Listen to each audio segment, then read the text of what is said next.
With good news for today from Baptist Press, I'm Brandon Porter. As the American culture continues to process the overturning of Roe v. Wade, many Christian leaders are sharing their thoughts. One of them is Richard Land, the longtime former president of the Ethics and Religious Liberty Commission. Land encouraged people to first give thanks and honor to our Heavenly Father for giving us this victory.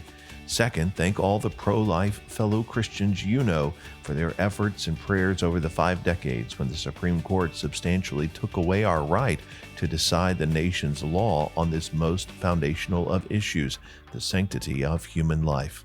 On a personal level, Land says it has been a long battle for himself.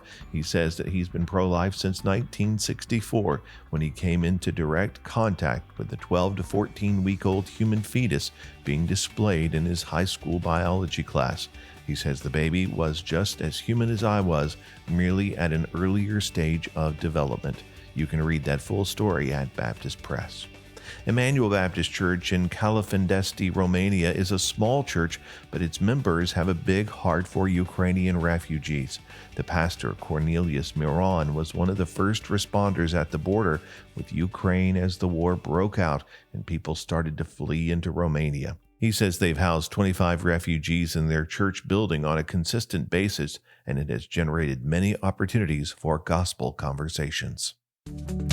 Good News for Today is made possible through our friends at the Voice of the Martyrs, a nonprofit organization that serves persecuted Christians around the world. Founded in 1967 by Richard and Sabina Wurmbrand, VOM is dedicated to inspiring believers to deepen their commitment to Christ and to fulfill His Great Commission, no matter the cost. Find out more and sign up for their free monthly magazine at vom.org/goodnews.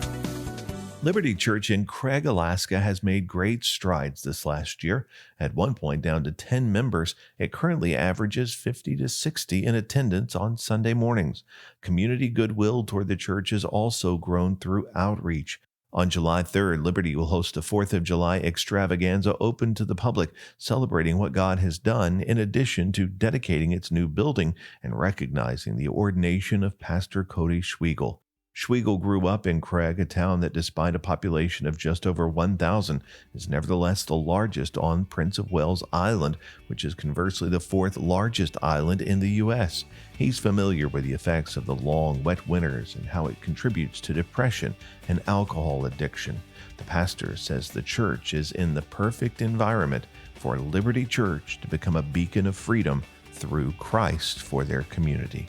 Find more at baptistpress.com. Thanks for listening to Good News for Today.